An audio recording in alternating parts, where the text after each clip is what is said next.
Bill Haley, for example, had had a string of hits, but none that topped Rock Around the Clock. In 1957, Haley's popularity in America had begun to wane.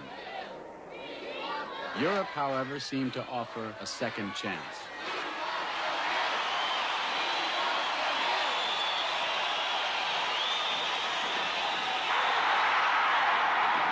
I thought you're used to this sort of thing, aren't you? Well, we quite often have people come to meet us like that, but I think this is the most enthusiastic reception I've ever seen. Do you get a lift yourself when you hear rock and roll music? Well, yes, I would say that, John. It makes me feel sort of happy, and I enjoy playing it very much. It's an exhilarating type music, I would say. 1, 2, 3 o'clock, 4, 5, 6.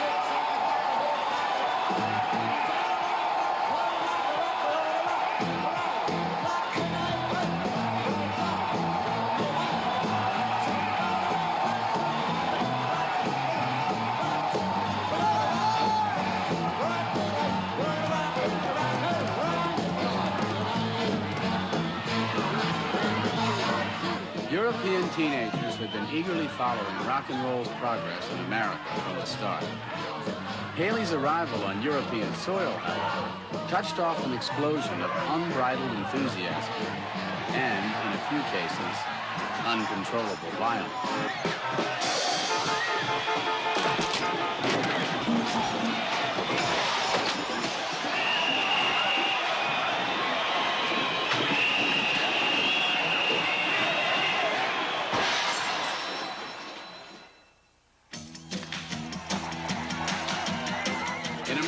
Too, things were getting out of hand. After an Alan Freed concert in Boston erupted into violence, police began cracking down at rock and roll shows across the country. Every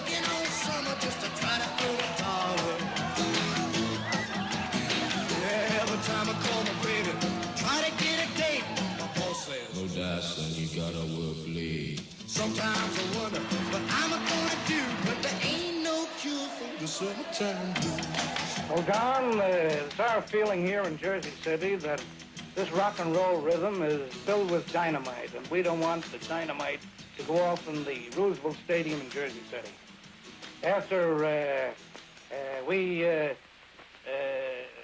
heard about the incidents throughout the country and the coming of this concert to Jersey City, I asked our Commissioner of Public Safety, Lawrence Whipple, to look into the matter, and he did make a survey of the situation. My department made a very thorough investigation of these so-called programs. We had telephone conversations and correspondence with various municipalities, included among these being Hartford, Connecticut, Orange, New Jersey, Asbury Park, and the city of Hoboken.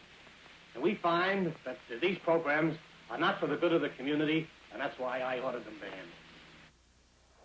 By 1958, the tide was turning against rock and roll.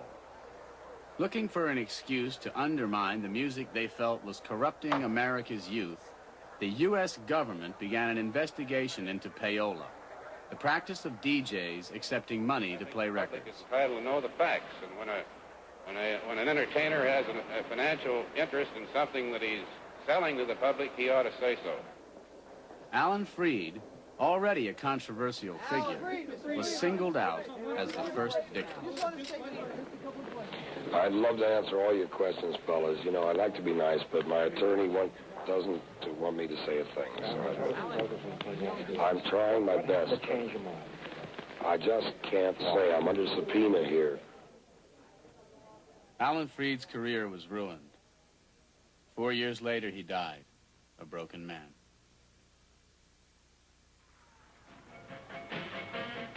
Rock and roll had turned the music industry and young America upside down.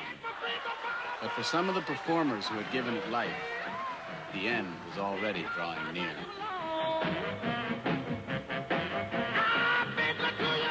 Rock and roll star Little Richard announced today that he was quitting show business to dedicate his life to God. The always unpredictable singing idol, who claims to have made over $1 million in the last 2 years with hits such as Tutti Frutti and Lucille, has enrolled in a Bible college in Alabama to, in his own words, make peace with Jesus. The abrupt announcement, which came at what seemed the height of his brief career, stunned the music industry and fans everywhere.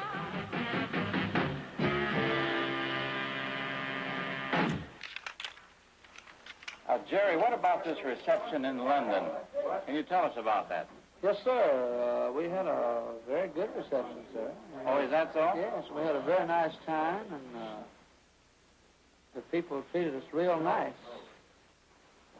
Well, the papers reported that you were greeted with silence over there and with catcalls from the audience. Is that right? Well, I can't agree with them there, sir. Our audience was very nice and very good. Mm-hmm. Were you there, Mrs. Lewis? I was there, but I wasn't at the shows. Oh, you weren't at the shows? No, oh, did you notice anything like that sort of reception? No, it was a very good reception, I thought. Why did you leave? Well, I don't answer those questions, sir. My manager might knock my head off or something. When were you married? Pardon? When were you married? Well, we leave our personal questions out of this, sir.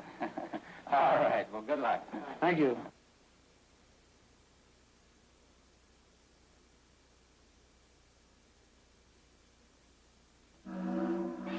We're here today at the German port of Bremen as Private Elvis Presley arrives in Europe to begin his tour of duty with the American 3rd Armored Division. Hundreds of young German fans have come here to greet Elvis and to get one last look at the king of rock and roll before he disappears into Army life. The military police are doing their best to control the crowd as Elvis presses his way toward the troop train that will take him to the American Army base near Frankfurt. Elvis seems to be taking it all in stride as the fans press closer, aware that this is the last they may see of their singing idol for the next 2 years.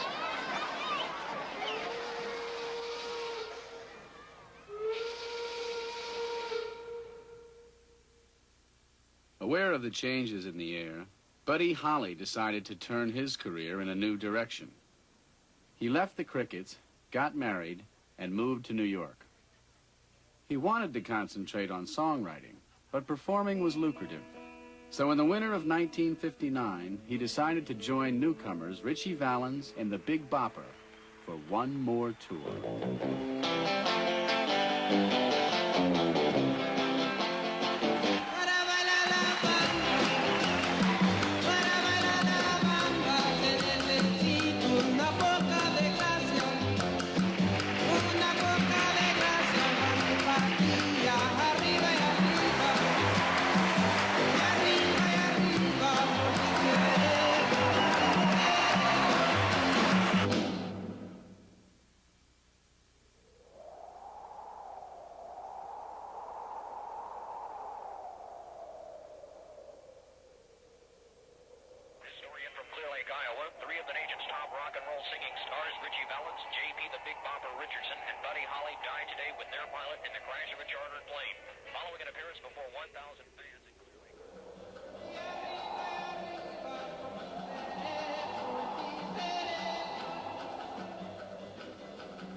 Paul Anka and Fabian were brought in to finish the tour.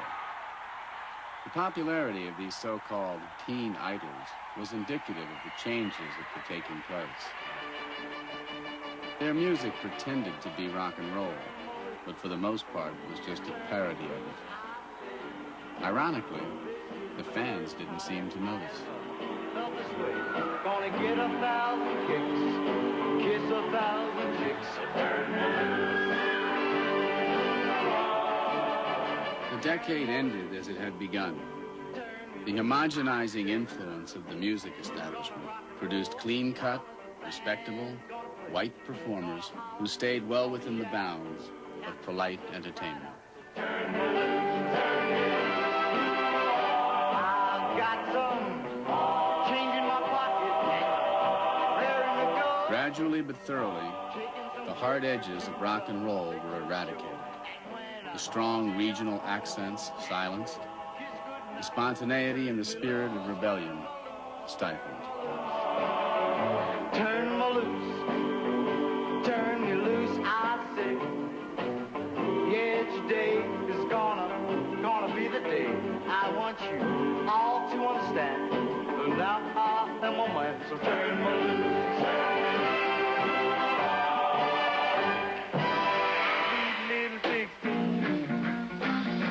By 1959, out of the original artists, only Chuck Berry seemed immune to the forces that were changing rock and roll.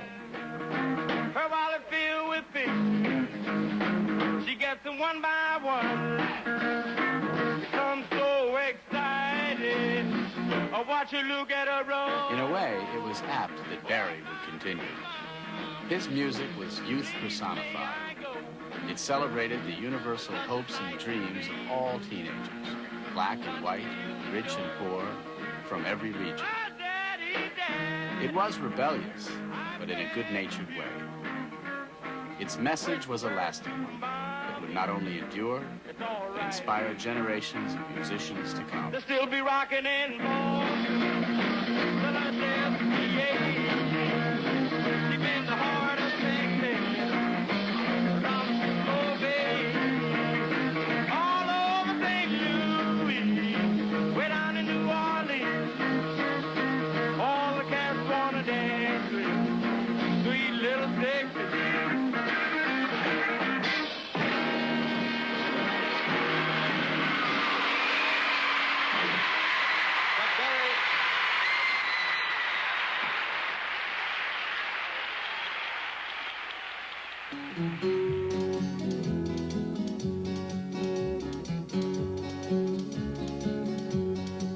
Well, alright, so I'm being foolish. Well, alright, let people know. Rock and roll had ignited a revolution, yet there was a price for all that unexpected vitality and flash. Elvis, though forever the king of rock and roll, never again achieved the originality of his first recordings. Bill Haley returned to the small time, where he lived out his days playing rock around the clock at revival concerts. Little Richard, never thoroughly convinced of his religious calling, vacillated between rock and roll and God. Others overcame the tragedies that befell them and attempted to rebuild careers cut short. In one way or another, they all continued to play the music that had brought them fame. And eventually, as rock and roll came of age, some saw their careers revived.